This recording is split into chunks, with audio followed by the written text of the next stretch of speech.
ثورة الربيع العربي تطال المنتخب الجزائري، قائدها المدرب البوسني وحيد حليلوزيتش، عنوانها جيل ربح سعدان في خبر كان.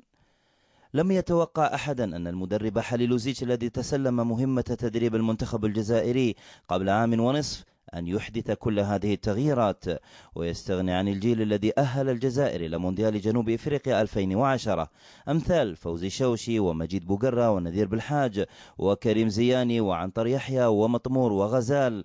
لكن حليلوزيتش اختار جيلا آخر من المحترفين أمثال سفيان فغولي وفوزي غلام، واكتشف أسماء أخرى من المحليين أمثال سوداني الذي سجل إلى الآن 6 أهداف، وسليماني الذي سجل 5 أهداف، وأيضا عودية الذي لم يسجل لكن يحظى بثقة كبيرة من المدرب، وبالكلام المدافع المتألق.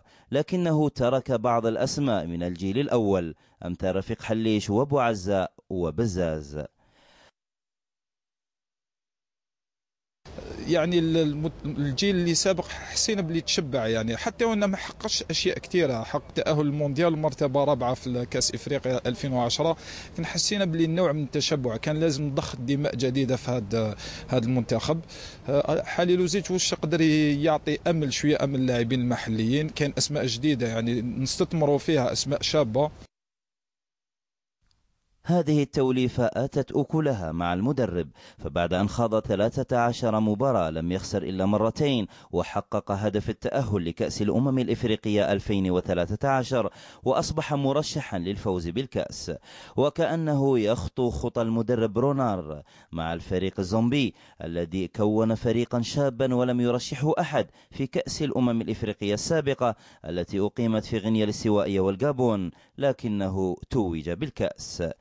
ربما النتائج لحد الآن حليلوزيتش لعب 11 مباراة، فاز في 8، تعادل في 2 وانهزم في لقاء واحد. النتائج تقول أن المنتخب الحالي أحسن من نتائج المنتخب الفارط، لكن سنرى هل ستكون الخبرة، هل سيكون نقص الخبرة عائقا في وجه المنتخب الجزائري أمام المنتخب التونسي يوم 22 جانفي إن شاء الله.